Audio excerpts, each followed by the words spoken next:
Capítulo 3. Las nuevas políticas para la transformación. Cuando tomé posesión del cargo de presidente de México, el 1 de diciembre de 2018, dije en el Congreso de la Unión que, por mandato del pueblo, estábamos iniciando la cuarta transformación política de México, que podría parecer pretencioso o exagerado, pero no se trataba de un simple cambio de gobierno, sino de régimen político. Hemos llamado a este mandato popular y social la Cuarta Transformación porque, así como a nuestros antepasados les correspondió construir modelos de sociedad para reemplazar el orden colonial, el conservadurismo aliado a la intervención extranjera y el porfiriato, a nosotros nos toca construir lo que sigue tras la bancarrota neoliberal, que no es exclusiva de México, aunque en nuestro país sea más rotunda y evidente. Sin faltar al principio de no intervención y en pleno respeto a la autodeterminación y la soberanía de las naciones. Lo que edifiquemos será inspirado para otros pueblos. El modelo postneoliberal mexicano, sustentado en el concepto de economía moral, es también una respuesta a quienes para justificar el neoliberalismo esgrimían que no había otro cambio posible, como si se tratara de un destino manifiesto o de una fatalidad. De modo que tenemos la responsabilidad de construir un nuevo ordenamiento político y de convivencia, acompañado de un modelo viable de desarrollo económico. Debemos demostrar que sin autoritarismo es posible trazar un rumbo nacional distinto, que la modernidad puede ser forjada desde abajo y sin excluir a nadie, y que el desarrollo no tiene por qué ser contrario a la justicia social. Pues bien, desde el inicio del nuevo gobierno democrático se empezó a llevar a cabo una transformación pacífica y ordenada, pero, al mismo tiempo, profunda y radical, porque nos propusimos acabar de raíz con la corrupción y la impunidad que impedían el renacimiento de México. Si definimos en pocas palabras las tres grandes transformaciones de nuestra historia, podríamos resumir que en la independencia se luchó por abolir la esclavitud y alcanzar la soberanía nacional. En la Reforma, por el predominio del poder civil y por la restauración de la República. Y en la Revolución, nuestro pueblo y sus extraordinarios dirigentes lucharon por la justicia social y por la democracia. Ahora, nosotros hemos decidido convertir la honestidad y la fraternidad en forma de vida y de gobierno. Número 1. Cero corrupción. No se trata de un asunto retórico o propagandístico.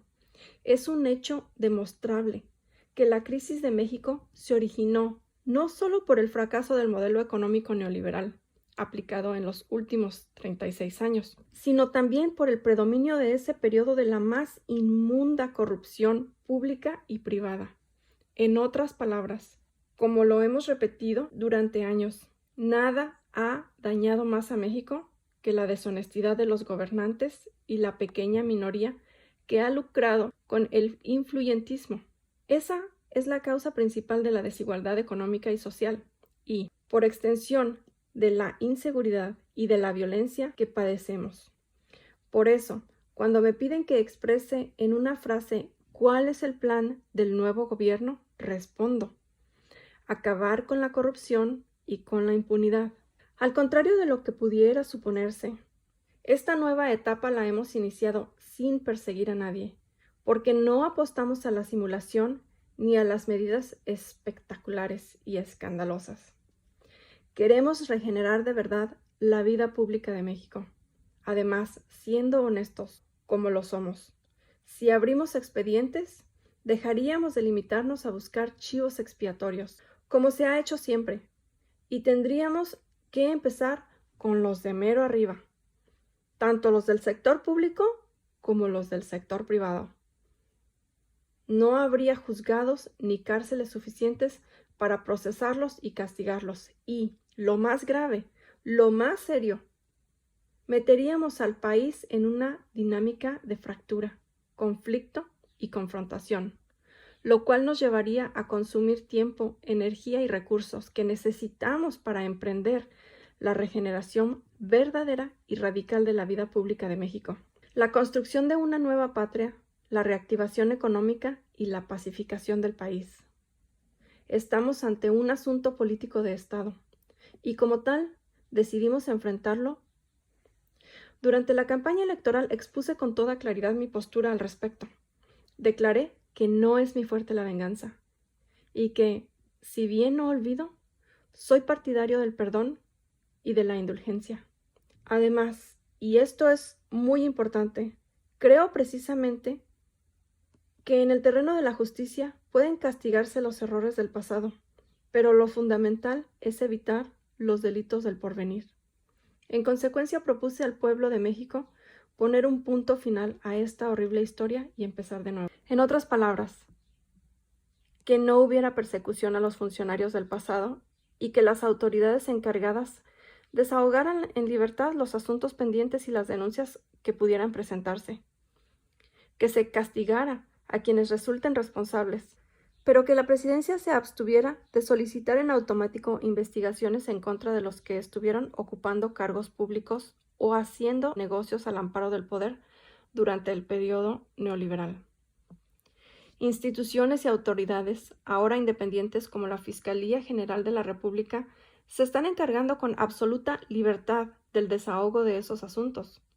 Desde mi punto de vista, en las actuales circunstancias, la condena moral y política al régimen neoliberal deja en claro su manifiesto fracaso y su evidente corrupción, y hacer todo lo que podamos para abolirlo en los hechos. Es más severo y eficaz que someter a procesos judiciales o a juicios sumarios a sus personeros, quienes a fin de cuenta no dejan de ser menores ante la esperanza de todo un pueblo y la fortaleza de una nación como la nuestra. De cualquier manera, como en todos los asuntos de trascendencia para la vida pública del país, defenderé con libertad y argumentos mi postura de poner el punto final y de pensar y trabajar hacia el porvenir. Pero la sociedad tendrá la última palabra, porque todos estos asuntos se van a consultar siempre a los mexicanos. También aclaro que, de aceptarse mi propuesta de mantener al margen de este asunto al Poder Ejecutivo, tal determinación se aplicaría para los de antes y para los que ya se fueron, no para nosotros, quienes mantendremos en alto el ideal y la práctica de la honestidad. Por eso hemos promovido una ley para convertir la corrupción en delito grave. Aunque parezca increíble, no lo era. La mayoría de los mexicanos ni siquiera sabía que en 1994, durante el gobierno de Salinas de Gortari, se reformó el Código Penal para no considerar grave el robo de bienes públicos, lo cual otorgaba impunidad a corruptos, pues podían salir de la cárcel pagando una simple fianza durante 25 años de manera, por demás hipócrita.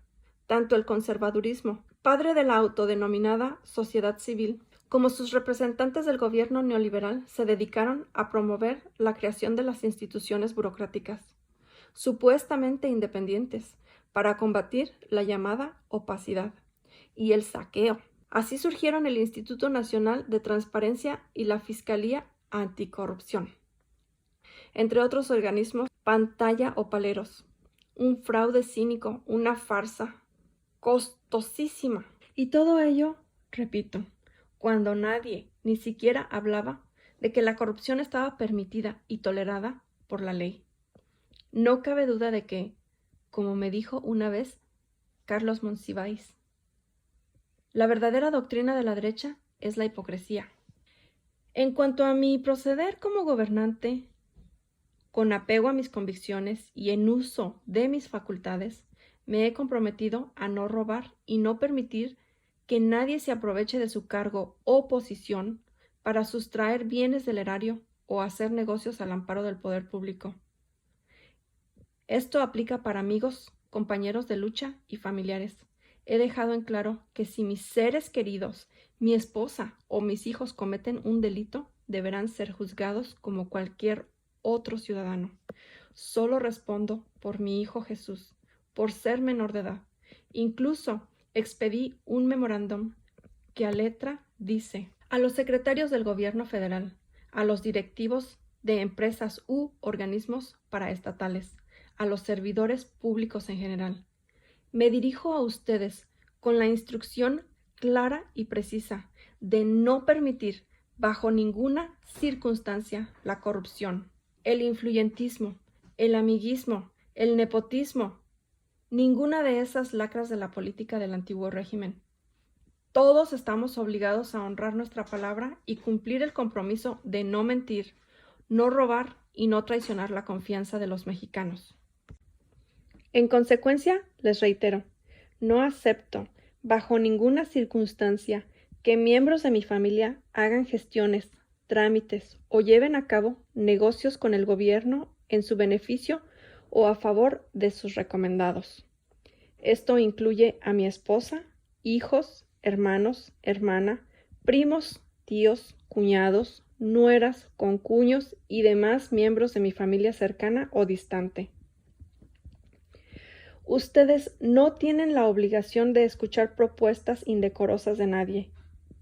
Y en el caso de mis familiares, ni siquiera de recibirlos en sus oficinas o contestarles el teléfono.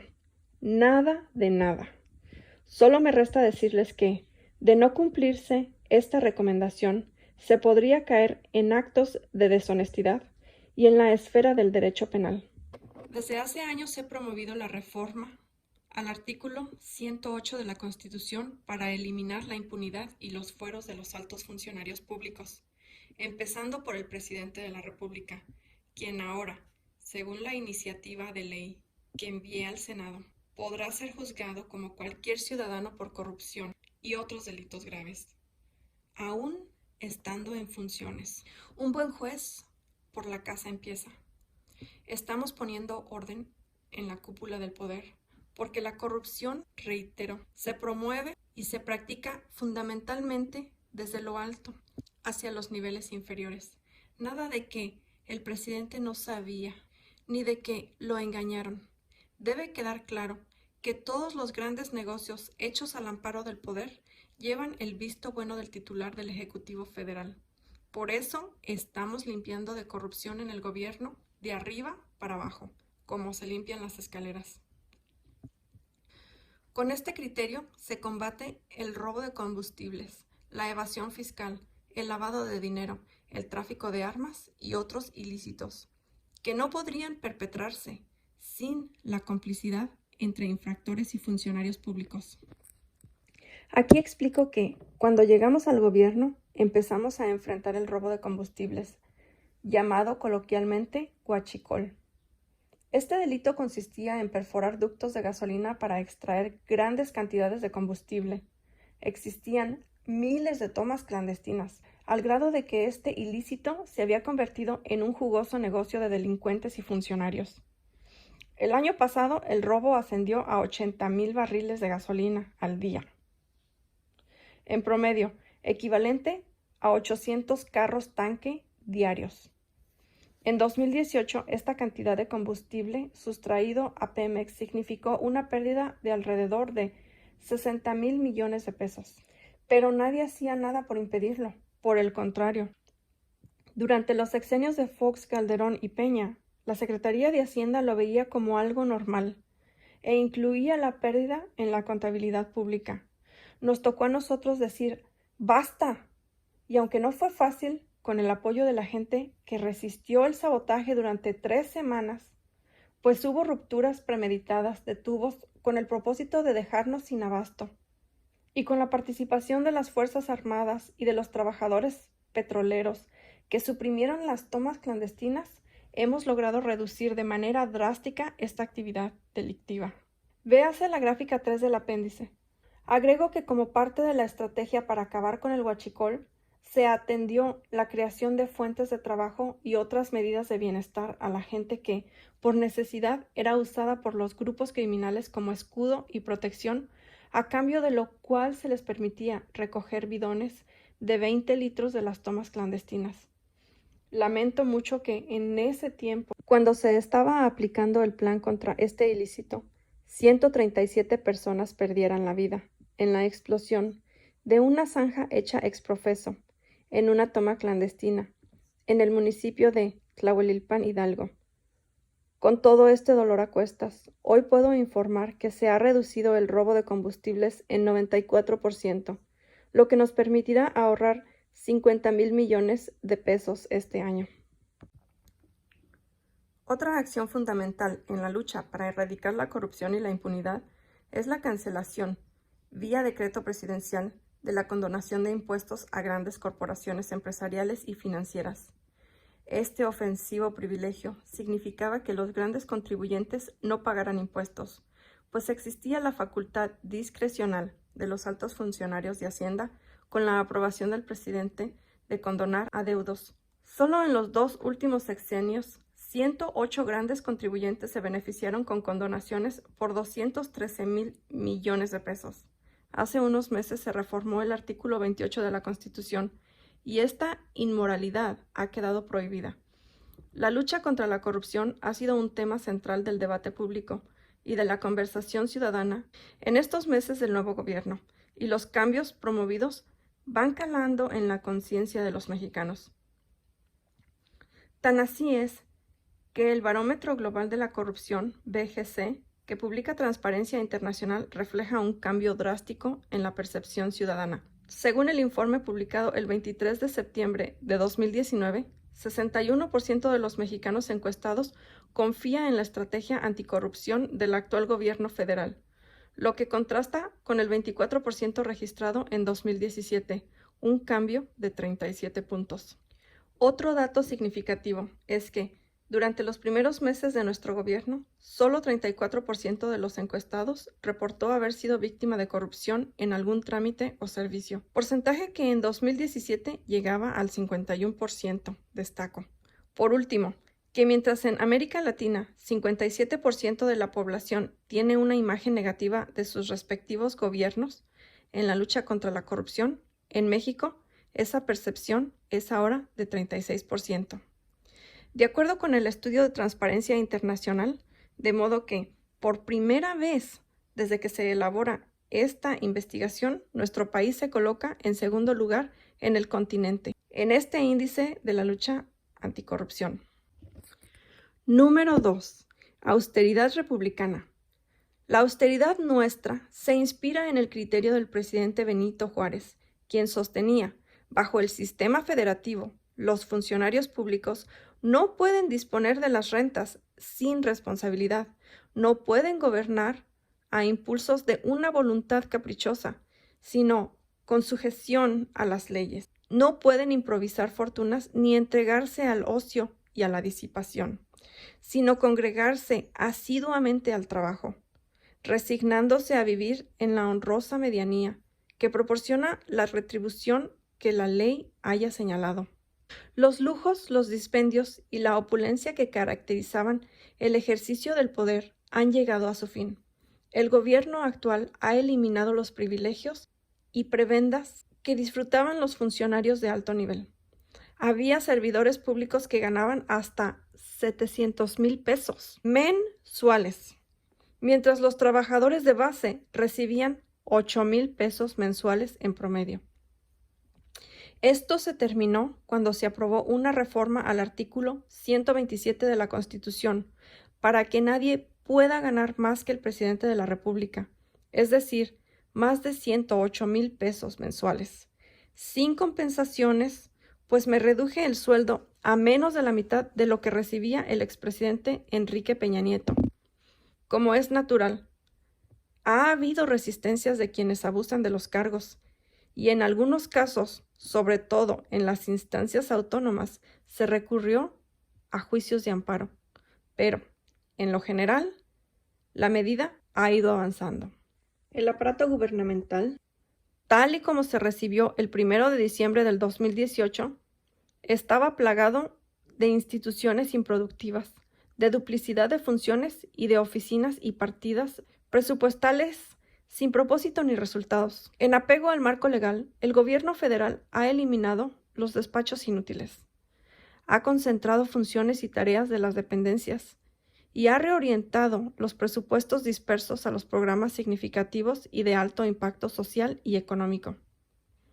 Por ejemplo, Todas las compras del gobierno, que equivalen a 1 billón de pesos, hoy se hacen de manera consolidada y bajo la coordinación de la Oficialía Mayor de la Secretaría de Hacienda y Crédito Público. Este año, el ahorro por evitar la corrupción en la adquisición de bienes a proveedores del gobierno alcanzará la cifra de 200,000 millones de pesos. También se puso fin a la concentración generalizada e indiscriminada de personal de confianza y a la asignación perjudicial de oficinas, vehículos, mobiliario, equipos de comunicación y viáticos. Por ejemplo, se cerraron 51 oficinas de supuestamente promoción del país, llamadas ProMéxico, que existían en las principales ciudades del mundo.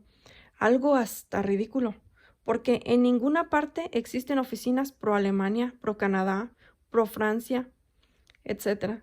De igual manera, se eliminó el pago con cargo al erario de segundos de gastos médicos y la caja de ahorro especial para altos funcionarios. Se suprimieron los presupuestos para fiestas y banquetes y los viajes sin sentido al extranjero.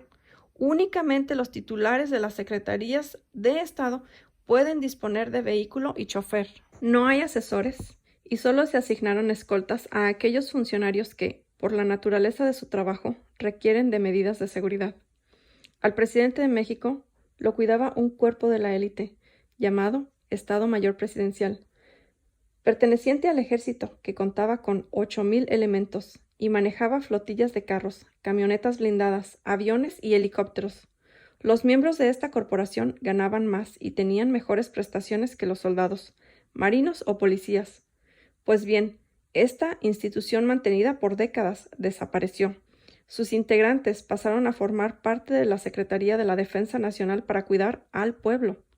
El actual presidente cuenta con una ayudantía de 15 civiles y, como lo he dicho muchas veces, lo cuida la gente.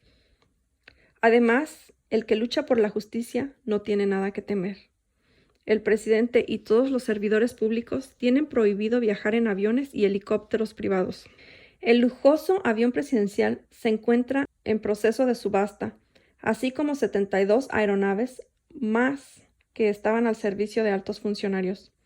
Aunque parezca increíble, los anteriores gobernantes usaban aviones y helicópteros oficiales hasta para ir de compras o a jugar golf. Agrego que el Estado Mayor Presidencial manejó el año pasado una partida presupuestal que prevía 2,000 millones de pesos solo para gastos de operación.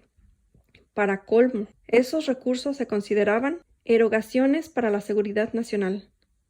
Y esta excusa los eximía de la obligación de comprobar los gastos en lo específico y les permitía hacerlo bajo el rubro de estimaciones generales. Así, por ejemplo, los encargados de manejar estas partidas dejaron facturas en la contabilidad interna, según las cuales en el último viaje del presidente Peña, efectuado el 30 de noviembre de 2018, rumbo a la cumbre del G20 en Buenos Aires, Argentina, se erogaron 400,152 pesos en la compra de agua de tocador, 205,784 pesos en papel sanitario, 42,258 pesos en rastrillos, 16,208 pesos en cortaúñas, 70,435 pesos en gel fijador para cabello y 7 millones de pesos en servicio de Internet. Para resumir, el año pasado, la Presidencia de la República ejerció un presupuesto de 3,600 millones de pesos y nosotros lo reduciremos 800 millones, es decir, una cuarta parte. Esto es, en los hechos, la austeridad republicana.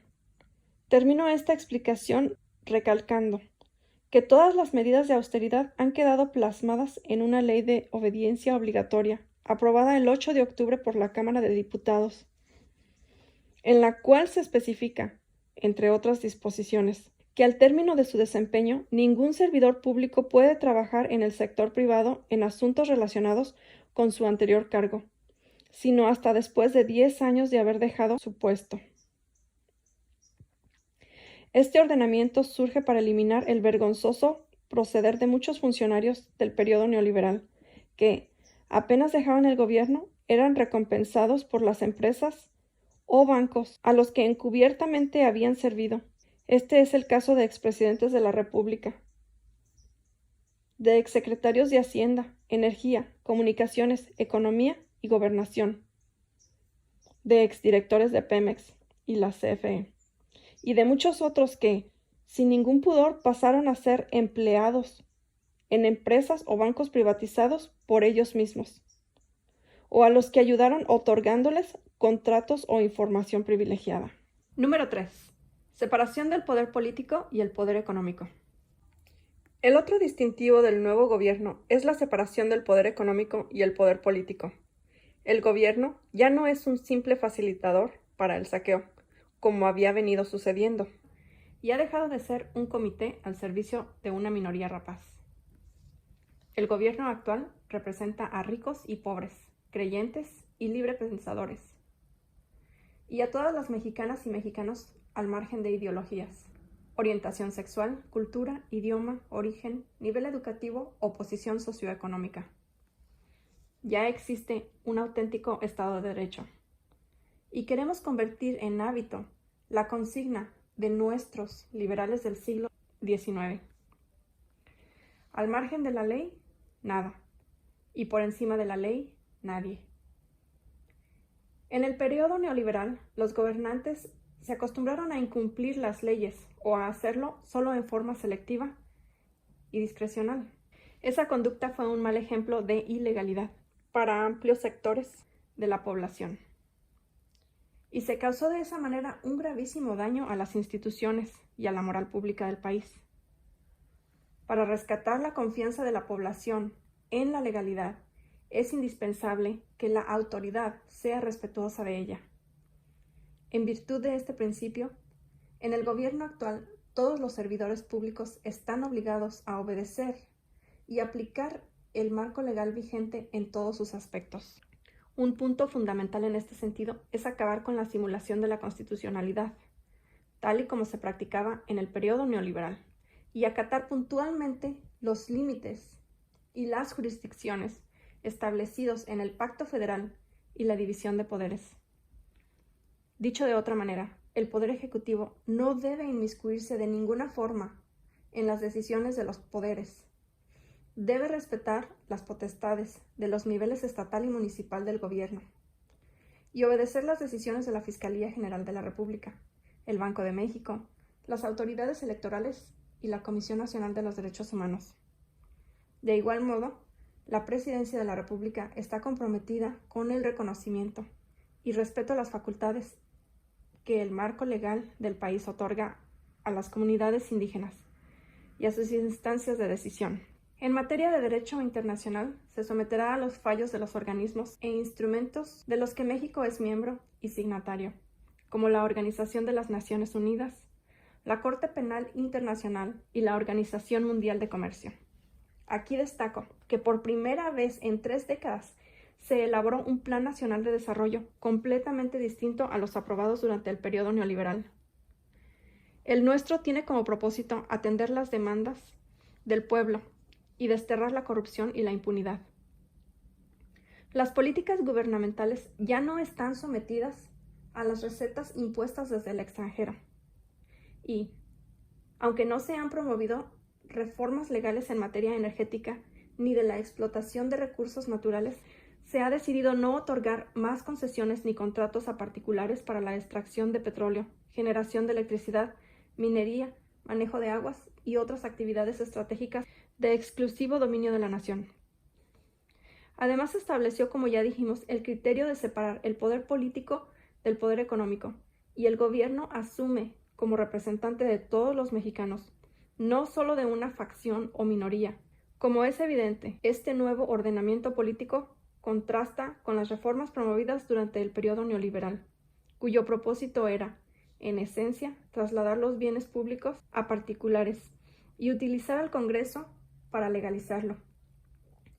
Recuérdese que en ese lapso, la mayoría de los legisladores, que debieron haber actuado como representantes populares, eran en realidad fieles servidores de los potentados y de sus jefes políticos. y, en concordancia con esa tarea, aprobaron las siguientes reformas. Número 1. En mayo de 1989, al inicio del gobierno de Carlos Salinas, el PRI y el PAN avalaron el Plan Nacional de Desarrollo 1989 a 1994, que permitió la venta de importantes empresas públicas al sector privado. Número 2.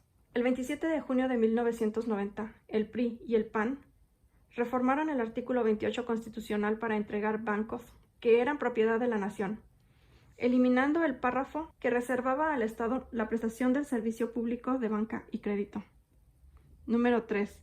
El 6 de enero de 1992, el PRI y el PAN modificaron el artículo 27 constitucional para poner a la venta las tierras ejidales. Número 4. El 6 de mayo de ese mismo año, los legisladores del PRI y del PAN cambiaron la ley minera para entregar concesiones a particulares, hasta por 50 años, para la explotación de oro, plata y cobre.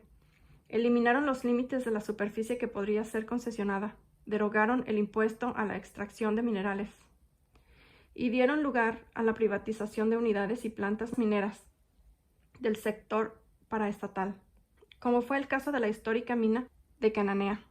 Además, en ese sexenio entregaron 6.600.000 hectáreas de reservas mineras nacionales, la mayor parte de ellas a 3 consorcios del país: Peñoles, Grupo México y Carso. Y esta misma política continuó hasta el 1 de diciembre de 2018. En 36 años se concesionaron 90 millones de hectáreas, es decir, 45% del territorio nacional. Ni siquiera en el Porfiriato se llevó a cabo una enajenación de suelo patrio tan descarada. El 22 de diciembre de 1992, los legisladores aprobaron la reforma a una ley secundaria que, a contrapelo de la Constitución, permitió a empresas privadas, principalmente extranjeras, generar energía eléctrica. Hoy tales empresas venden a la Comisión Federal de Electricidad o a particulares el 46% de la energía eléctrica que se consume en el país a precios elevadísimos. Con la nueva política energética puesta en marcha por la Cuarta Transformación, se está incrementando la capacidad de generación de las plantas del sector público y se detuvo el aumento en las tarifas. Número 6. El 5 de marzo de 1993, el PRI y el PAN aprobaron la reforma al artículo 3 constitucional para limitar la gratuidad a la educación pública solo a nivel de primaria y secundaria, y se dejó al mercado como si fuera una mercancía la educación media superior y universitaria. Desde entonces, unos 300.000 jóvenes son rechazados año con año en su intento por ingresar a la educación superior. Para justificar este absurdo, se implantó la mentira de que los jóvenes no podían ingresar porque no aprobaban el examen de admisión, cuando en realidad no había cupo para ellos en los planteles públicos por falta de presupuesto. Número 7. El 18 de marzo de 1995, la mayoría del PRI en la Cámara de Diputados aprobó el aumento del IVA del 10 al 15%. Número 8. El 12 de mayo de 1995, el PRI y el PAN reformaron la ley reglamentaria del servicio ferroviario para privatizar Ferrocarriles Nacionales de México y venderlo a empresas nacionales y extranjeras. Tan descarado fue este atraco que, al terminar su sexenio, el expresidente Ernesto Zedillo se fue a trabajar como asesor del Consejo de Administración de una de las empresas que se quedó con la mayor parte de la infraestructura ferroviaria del país. 9. El 23 de mayo de 1996, el PRI y el PAN aprobaron la Ley de los Sistemas de Ahorro para el Retiro, los cuales fueron entregados de esa forma a operadoras financieras, privadas, nacionales y extranjeras, las administradoras de fondos para el retiro, Afores, y con ello la administración sin transparencia, con altos costos por la operación y baja rentabilidad para los derechohabientes de las pensiones de millones de trabajadores. En su primera etapa, las Afores llegaron a cobrar 3 comisiones distintas sobre el saldo en la cuenta, sobre los depósitos y sobre los rendimientos. Ahora, al menos hemos garantizado a los asalariados el manejo seguro de esos fondos conformados con sus ahorros. Número 10. El 12 de diciembre de 1998, diputados del PRI y del PAN aprobaron el FOBAPROA, que convirtió las deudas privadas de unos cuantos empresarios y banqueros en deuda pública. En la actualidad, al 31 de diciembre de 2018, esta deuda rebasó el 1.200.000 millones de pesos. Y de 1995 a la fecha se han destinado solo para pagar intereses más de 800.000 millones de pesos de presupuesto nacional, cuando esos recursos públicos debieron utilizarse para impulsar actividades productivas, crear empleos y promover el bienestar del pueblo. 11. El 8 de diciembre de 2005, ya durante el foxismo, el PRI y el PAN reformaron la ley del impuesto sobre la renta para conceder a las grandes corporaciones económicas y financieras el privilegio de diferir el pago de impuestos hasta por el 100% de sus contribuciones. Una vez consumado el fraude electoral de 2006, el 22 de marzo de 2007, el PRI y el PAN modificaron la ley del ISSSTE y entregaron las pensiones de los trabajadores al servicio del Estado, a los intereses de los banqueros. Con ello, los trabajadores pagarán más por sus pensiones y al final recibirán menos. Número 12.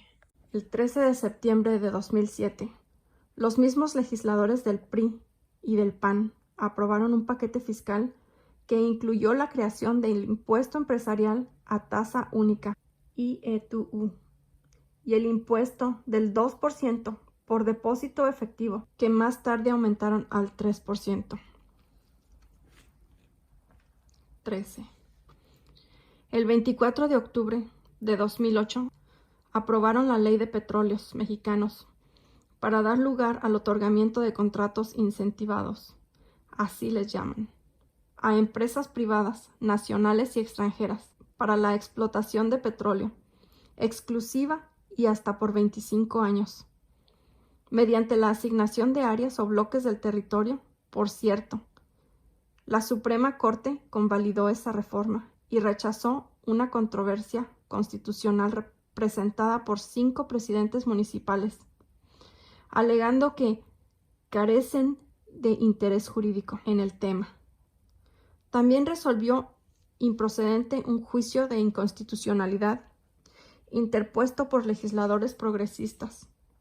Siguiendo la cronología de la ignominia, recordemos que mediante un acuerdo político entre Calderón y Peña Nieto, el 20 de octubre de 2009, los diputados del PRI y del PAN aprobaron la Ley de Ingresos, en la que se aumentaron el IVA de 15 a 16%, incrementaron el impuesto sobre la renta de 28 a 30% y autorizaron los aumentos mensuales a las gasolinas, el diésel, el gas y la electricidad.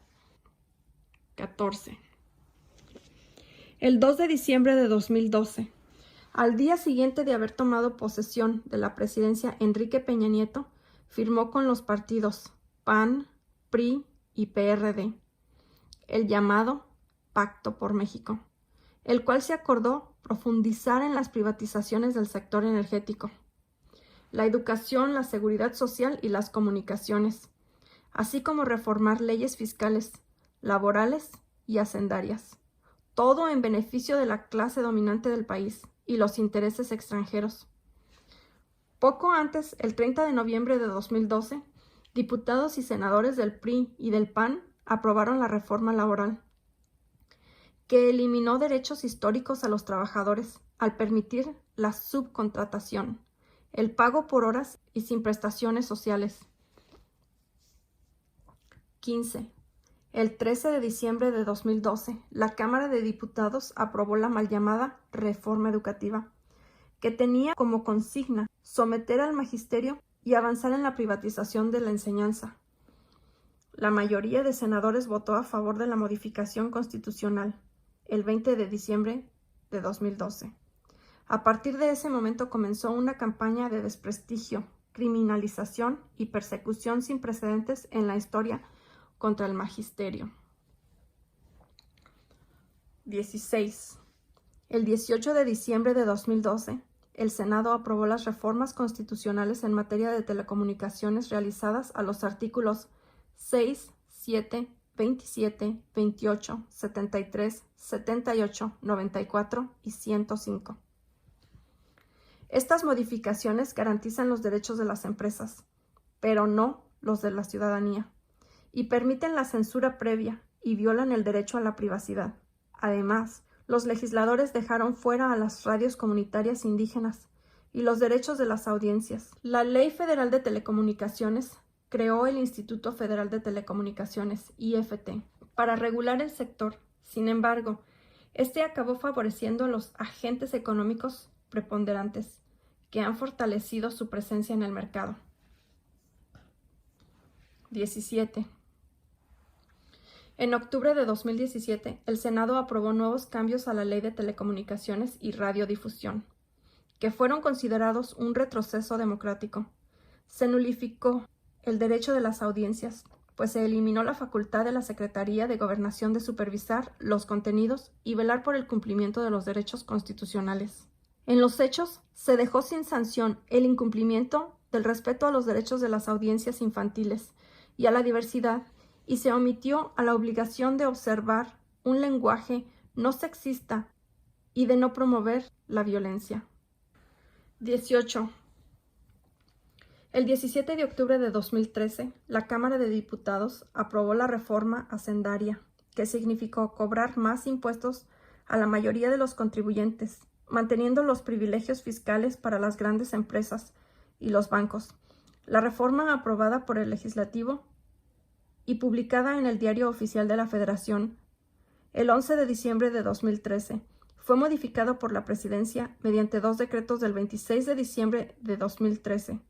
En ellos se estableció que el Ejecutivo tenía facultades para ejercer en la práctica un poder determinante en la definición de la política tributaria. El artículo 39 del Código Fiscal de la Federación, Cámara de Diputados 2014, lo habilita para condonar o eximir total o parcialmente el pago de contribuciones y sus accesorios, y para conceder subsidios o estímulos fiscales. Y eso es exactamente lo que hizo el expresidente Peña Nieto: otorgar estímulos fiscales a las industrias manufactureras, maquiladora y de servicios de exportación, y acordar diversos beneficios a otros sectores. Número 19. No conformes con el avance en las privatizaciones de Petróleos Mexicanos y de la Comisión Federal de Electricidad, el 11 de diciembre de 2013, los senadores del viejo régimen aprobaron la reforma energética para entregar el 20% del potencial petróleo del país a empresas particulares nacionales y extranjeras y permitir el aumento ilimitado de la participación privada en la generación de electricidad. No dejo de señalar que, cuando se aprobó esta reforma, solicitamos, de conformidad con el artículo 35 de la Constitución, una consulta ciudadana para recoger la opinión del pueblo sobre este importante asunto de interés nacional. Sin embargo, luego de reunir más de 3 millones de firmas y cumplir con todos los requisitos, los ministros de la Suprema Corte, demostrando su lealtad a los mandamases, declararon improcedente nuestra fundada petición. En fin, durante el periodo neoliberal, las leyes se aprobaron por consigna y a modo, en el sentido que exigían los potentados, políticos, funcionarios y legisladores, para beneficio de particulares y sin importar el interés público.